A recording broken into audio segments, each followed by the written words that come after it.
My name is Evelyn Rains. I've played the role of the perfect wife, the steady mother, the woman who holds it all together behind the scenes.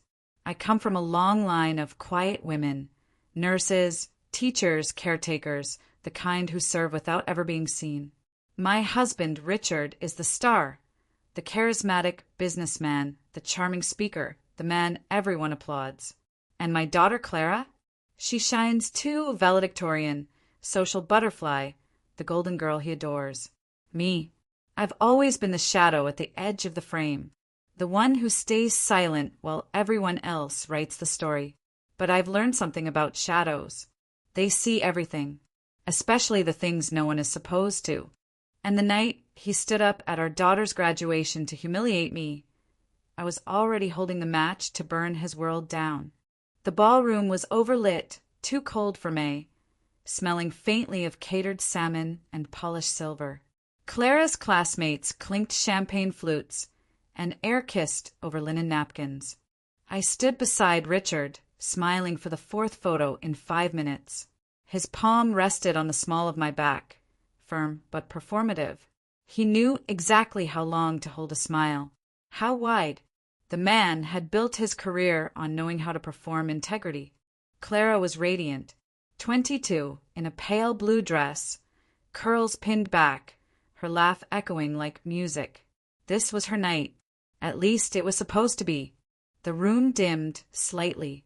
Someone tapped a fork to a glass. Richard stepped forward, raised his glass. I just want to say a few words about tonight, he began. Not just about Clara's success, but about changes, about life moving forward. People turned. The room hushed. I've decided to start a new life. Without Evelyn. Someone laughed, awkwardly, thinking it was a joke. Then silence. My breath didn't catch. My face didn't fall. I didn't blink. Behind him, in the shadows near the dessert table, I saw her. Young.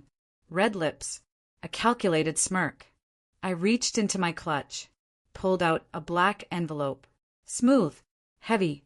I placed it on the table in front of him. This is for you, I said calmly. He blinked, thrown off. What is this? A gift. For your new life.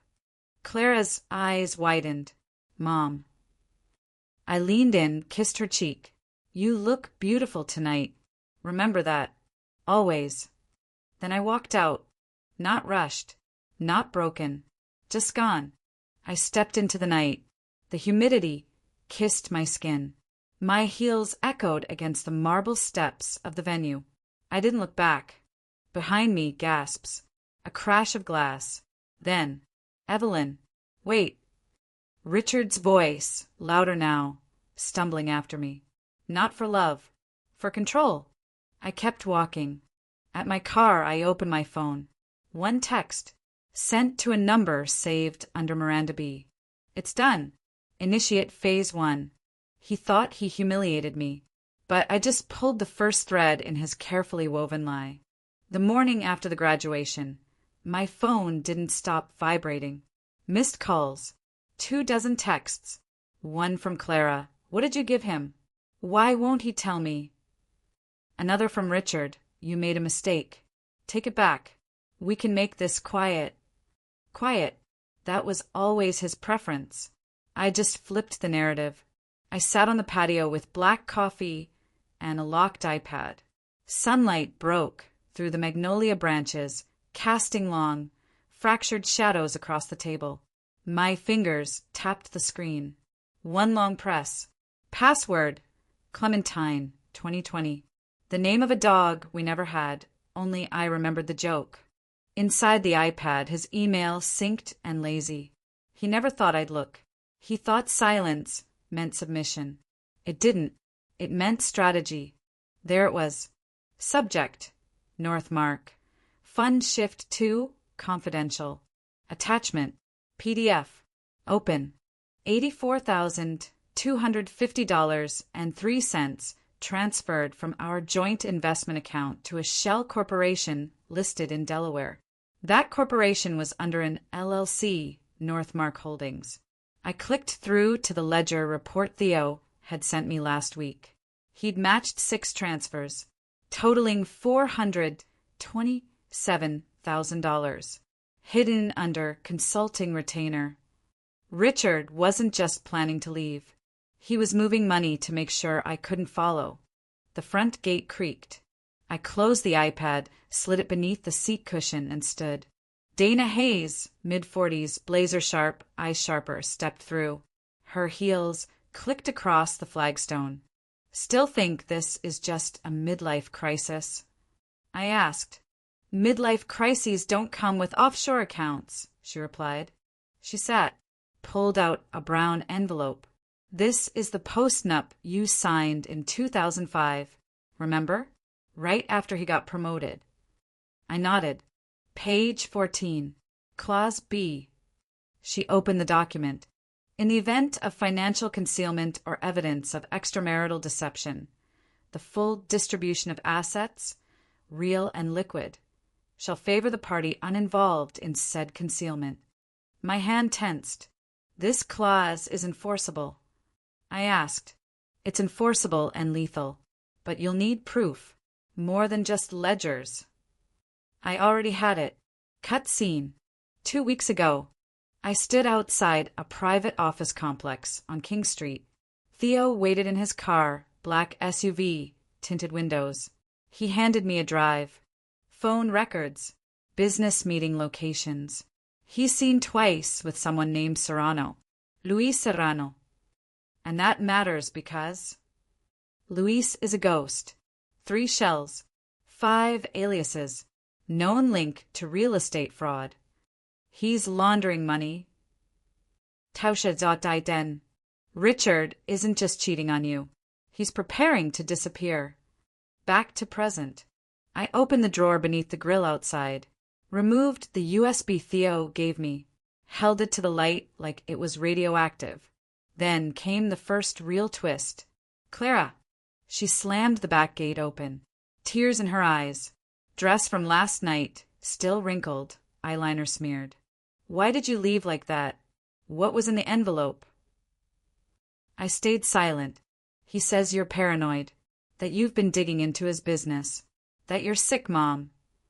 I looked her in the eye. "Do you believe that?" A beat. Then, "I don't know what to believe anymore." Sometimes when people say they're confused, what they really mean is, "I know the truth. I just don't want it to be true." "Go home, Clara." "I live here." "Not right now, you don't." She blinked. "I'm trying to protect you," I said, "even if it means you hate me." She left without another word. The gate clanged shut. I stood alone again. Cut. That night, the camera feed buzzed. Motion detected, 2:13 a.m. I rewound the feed. A tall man, dark jacket, baseball cap, stood at our gate. Just watching. No entry. No movement. 5 minutes. Then gone. I sent the clip to Theo. 10 seconds later, he texted, "He's marked you." I typed back, "Serrano?" No reply. I called. Voicemail. "E texted dada." "Call me. Something's off." Scene shift. Next morning. I drove to Theo's last pinged location, Pier 9, warehouse zone. His car was there. Driver door open. Windshield cracked. A smear of red on the headrest. No tau. No phone. Just one item left behind, his watch. Still ticking. Blood on the strap. You don't disappear by accident. I called 911, then Dana. "They've started cleaning up," she said, her voice clipped. "What now?" "Now we freeze the money." "How fast can we file?" She exhaled. "If you want the nuclear option, we file tomorrow morning." My chest tightened. I want it. The sky shifted. Clouds heavy. Air thick. The kind of stillness that warns a storm is coming. It was because Richard didn't just plan to leave me. He planned to erase me. And he was about to find out I don't vanish quietly. I built a map to burn him. The front door creaked when I opened it. Too loud for 8:12 p.m. I stepped in. No lights. The air inside felt heavier. Not warm. Just Still. Kitchen, clean. Dining table, cleared. Living room, untouched. Except for the champagne glass. Smashed on the floor. Sharp edges scattered under the soft glow of the pendant lamp. And a smear of something red on the tile. Not blood. Lipstick. I didn't breathe. I walked slow. The kind of slow you use when you don't know if someone else is already inside. I opened the hall closet. Empty. Master bedroom door ajar. The bed was made, but placed on top of it was a flat white box, square and delicate, wrapped in black silk ribbon. I pulled the end. Inside, scarlet cocktail dress. Low cut. Tight waist. Short hem. Not my size. Too small. Next to it, a gold-trimmed card. Can't wait to see you in this again. R. Again. The room felt smaller. I crossed to the closet, scanned the hangers. My dresses were untouched. None missing. I stepped into the bathroom. The mirror fogged slightly from the earlier shower. But something was off. A fresh toothbrush. Red handle. Travel size. Lipstick smudge on the edge of the sink. I opened the vanity drawer. Hairbrush. Blonde strands. Not mine. Cut. Back downstairs. I poured a glass of water with a trembling hand. One sip. Then my phone buzzed. Unknown number. Blocked caller. I answered. Silence. Then a breath. Mail. Not Richard. Then the line dropped. Another buzz, text message. Just 3 words. Check 12C. Harbor Hotel. I didn't hesitate. Coat. Keys. Purse. Pepper spray. I drove without headlights until the last block. The Harbor Hotel loomed like a cruise ship frozen in brick. Inside, elevator music pulsed through marbled floors. I bypassed the front desk, straight to the elevator. Floor 12. Hallway stretched endless. Walls off-white. Light flickering. Room 12C. I knocked once. No response. I slid a folded 50 under the door and walked away. Just 3 steps, then turned and waited. Click. The door opened a crack. Blonde hair. Red lipstick. Her. She looked 28, maybe 30. Body draped in satin. Phone in hand. No shame. I took 1 step forward. She raised her chin. Can I help you? I gave her the smile I'd perfected for cocktail parties and betrayal. I think you already did. Her face twitched barely. She started to shut the door. I pressed a business card through the gap. Tell Richard this card means time's running out. She hesitated. Read it. Dana Hayes, ESQ, Family and Financial Litigation Specialist. The door slammed. Cut. Back in my car, I sat in the dark. No music. Her name came back to me. Ivy Lancaster. She used to intern at Richard's firm. Quiet, efficient, harmless. They always look harmless until they're not. Flash. Email, notification. Theo. Subject line. She's not who you think. Body, there's more. A lot more. We'll explain in person. Need to be off-grid tonight.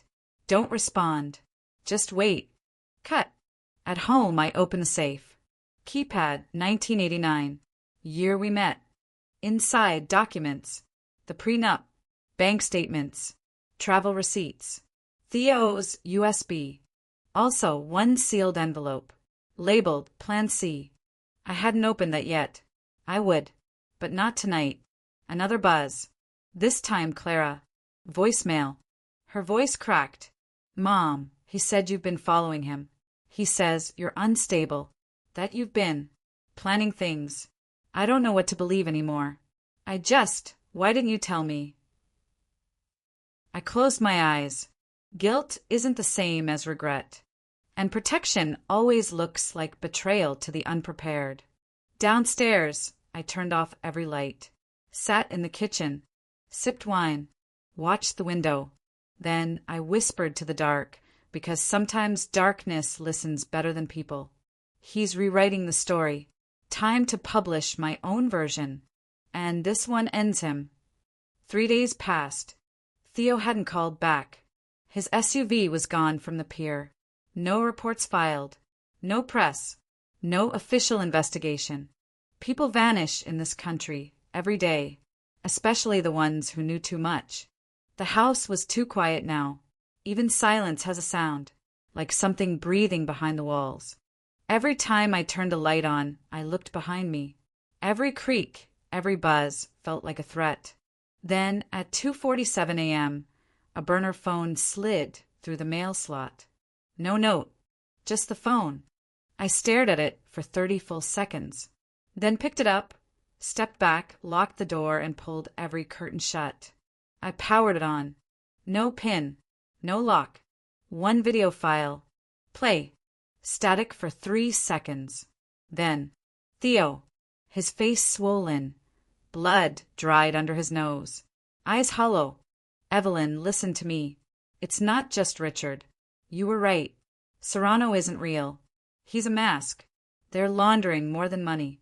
There. The video cut. A hiss of static. Then a second file loaded by itself. Surveillance footage. Inside Richard's office. Nighttime. No lights. He enters. Alone. Then Ivy. But not the Ivy I saw. This version of her had no lipstick. No flirt. Just cold precision. She handed him a thick manila folder. He opened it. His face changed. He didn't speak. Just nodded. Then she placed a phone down. He picked it up. And smiled. Not a guilty smile. A plan-confirmed smile. Cut scene. Morning. I met Dana at her downtown office. Security cameras. Steel glass doors. Neutral-toned interior. The kind of place that never leaks secrets, but holds all of them. I got the phone, I said. Dana opened her laptop. Show me. I handed it over. She connected it. Screen mirrored. She watched in silence. Then, we need to go nuclear. I hesitated. That was the plan, wasn't it? No, I mean public. She looked up. We file mandatory asset disclosure. Freeze every account. You'll be served in court with him, together. He can't hide behind fake LLCs if he's in front of a judge. And Theo. She paused. I sent someone, but I don't think he's still in the state. Or alive. The room dimmed under that sentence. People like Richard don't kill, I whispered. Dana leaned in. They don't have to. They pay others to disappear the problem. The way power works is simple. It doesn't shout. It deletes. Cut. Later that night, I returned home to find the back door slightly open. Lights off. Alarm disabled. I crept in, pepper spray ready. Each footstep louder than the last. I reached the living room. Someone had been here. Drawers open. Cabinets disturbed. My safe? Still locked. But the rug near the fireplace was misaligned. I knelt, pulled it back. Nothing. Until I reached inside the fireplace grate. A phone. Mine. My real phone. The one I lost a week ago. I stared at it. Pressed the power button. It blinked to life. Unlocked. Every text I'd written in the last 7 days gone. New messages had replaced them. To Richard. To Clara. Even one to my bank. I hadn't written them. Someone had cloned my tone. My patterns. My voice in digital form. They'd rewritten me. Identity isn't what we are. It's what we can prove we aren't, I whispered to myself. My own phone had betrayed me. I called Dana from the burner. I was digitally framed. Don't say that on this line. Meet me. Now. Cut. We met at a parking garage, level 4C. Her trunk open. She handed me a file. AMC, she said. Asset Management Corporation. It's one of the shells. I traced it. Inside the file, corporate registration. Owner, Clara Rains. My stomach sank. That's not possible. Clara doesn't know any of this. She does now, Dana replied. She's 22. She's also listed as VP of a dummy charity laundering over $500,000. My hand trembled. He used her name. Or she gave it. The truth doesn't always scream. Sometimes it whispers, just loud enough to cut skin. You said we go public. We file tomorrow. I want full press. Full exposure. Dana paused. You sure? I nodded. I don't just want to end him. I want the entire city to know what he is. That night, I walked into my dark house barefoot, rain sliding off the porch roof like falling glass. And I whispered to the dark again. If Richard wants war, he's about to learn I've already buried the landmines. The courthouse front steps glowed under an overcast sky. Rain threatened. My heels clicked fast. I held the folder tight, palms damp. Inside the hall, muted conversations. Paper shuffling. Neon lights buzzing. Concrete floor, cold beneath me. I spotted Dana Hayes at the clerk's window. Her face was calm, but I felt the tremor of finality. Two motions. One for an emergency asset freeze. One for a temporary restraining order blocking all transfers. We filed each with precision. Numbers, signatures, notarized statements, bank account IDs, corporate registrations, offshore records, every shred of evidence. Dana leaned close. When the judge signs, you'll own the night. I exhaled. Hard. Outside the courtroom. Rain began. Drops tapped the column like warning drums. Clara was waiting by the car. Pale. Wide-eyed. Mom, she whispered. I offered a thin smile. We're safe now for tonight. She nodded, but I saw the doubt. The fear children where when truth collides with lies. Cut. My phone vibrated. Unknown number. I didn't answer. Instead, I watched the screen turn black. 2 blocks later, tires squealed behind me. A black SUV accelerated. Tail lights red close. Too close. I took a sharp turn. Heart pounded. The SUV followed. I ducked. Changed lanes twice. My breathing ragged. Then brake lights. Hard. I swerved. Horn blared. I pulled over. Checked mirrors. No SUV. Just silence. In my rear view, the shape faded into the rainy night. Cut. Back home. I landed into darkness. Every lock thrown. Windows latched. Curtains drawn. I moved through the house like a ghost. Safe open. Papers laid across the bed. Lit only by a single lamp. I repeated to myself. Truth hides best in the open. But I knew the truth was a weapon, and they hated weapons. Then the phone rang. Claire's name. She sounded frantic. Mom, I'm locked out. Dad says I can't come in. He changed the locks. My breath stuck. I grabbed keys, wallet. Rushed out. Car started. Rain pounding hood. Windshield wipers thrashing. 20 minutes. Red lights flashing as I screeched to a stop at Richard's new condo. Lease under Ivy's name. Door locked. No answer. I banged. Clara! Answer me. Still silence. The side window shattered with quiet force. A stone, wrapped in cloth, bounced into the foyer. No note, just the stone clean. Meaning loud. I stepped back. Rain sluiced through the broken window. Inside, I snapped a quick photo. Tried to unlock the door. Dead. No access. I pulled out my phone, the burner. Dialed 911. Then another call. Dana.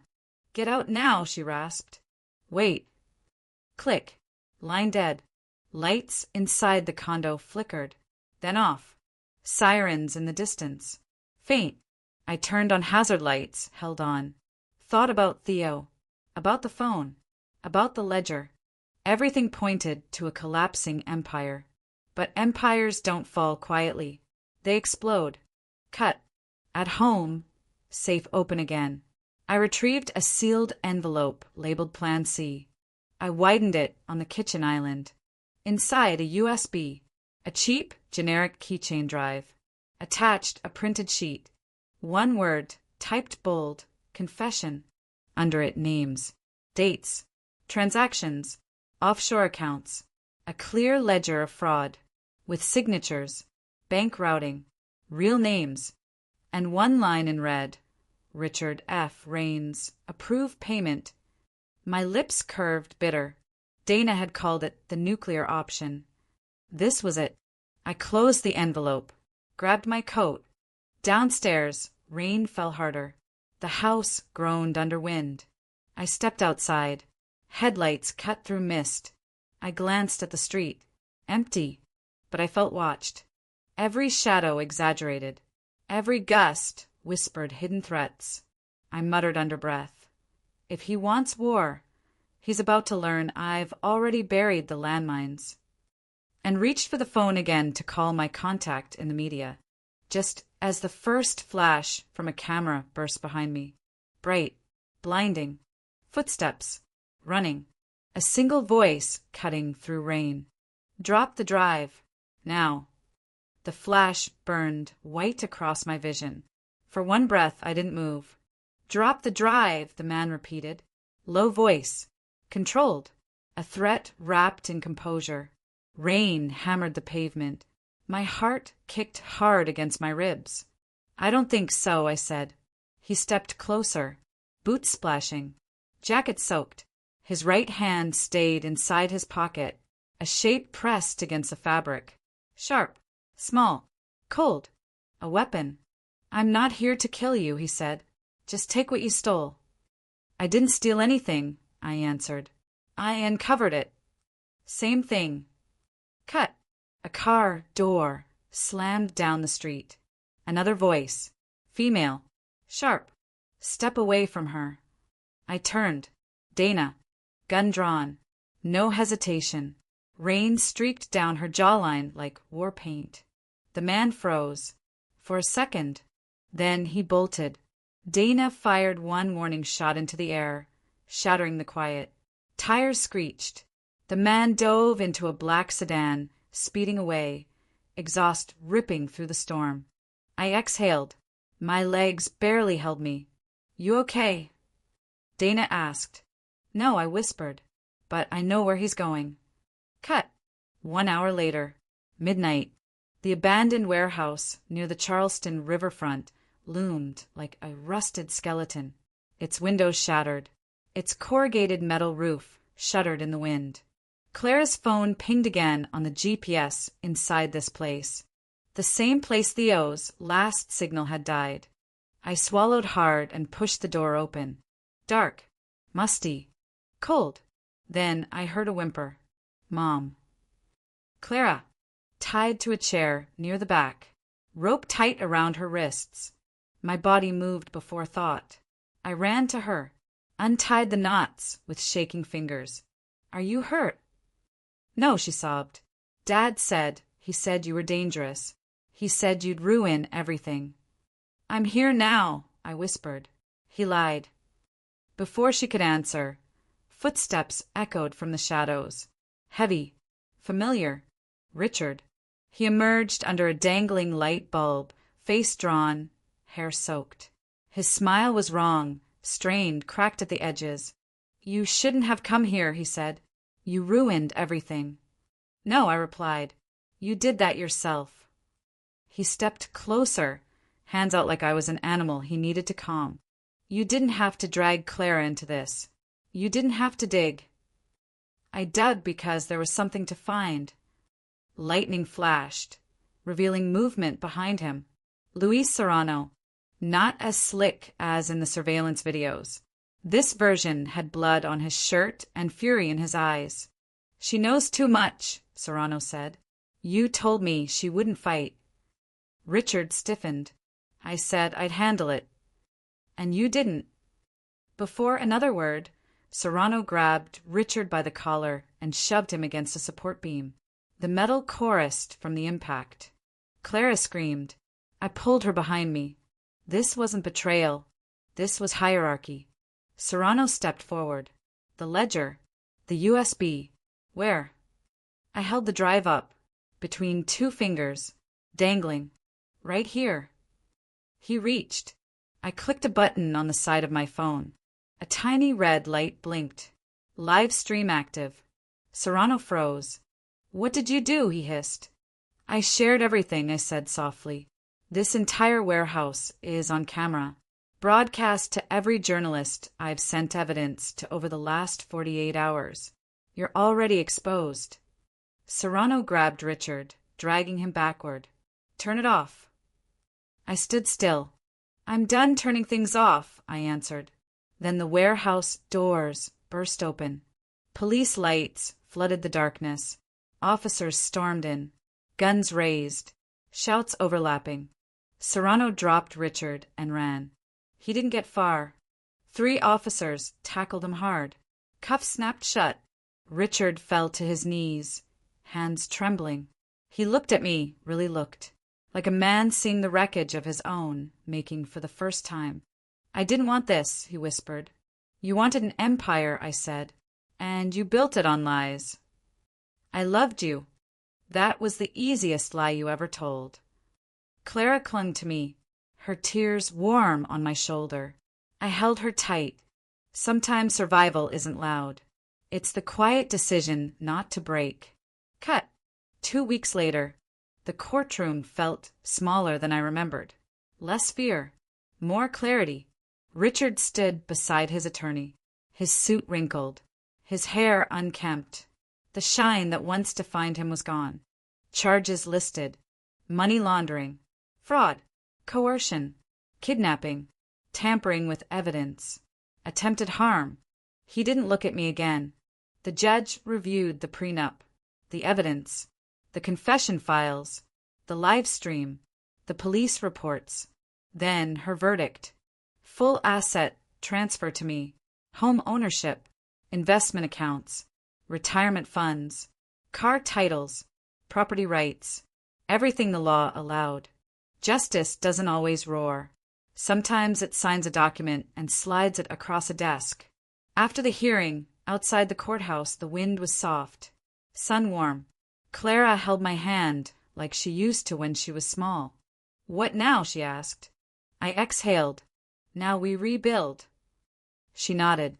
You're stronger than I thought. I smiled. Strength isn't loud. It's quiet decisions made when no one is watching. She rested her head against me. The world felt lighter than it had in months. Cut. 1 month later, I opened the doors to my new office downtown. A small brass plaque read, Rain's Financial Advocacy for Women Rebuilding Their Lives. Inside, sunlight washed across new desks and empty folders waiting to be filled. I thought of Theo, of the fear, the running, the darkness, the quiet nights of wondering if I'd survive. And I whispered to the empty room, pain teaches, power returns, and truth always answers.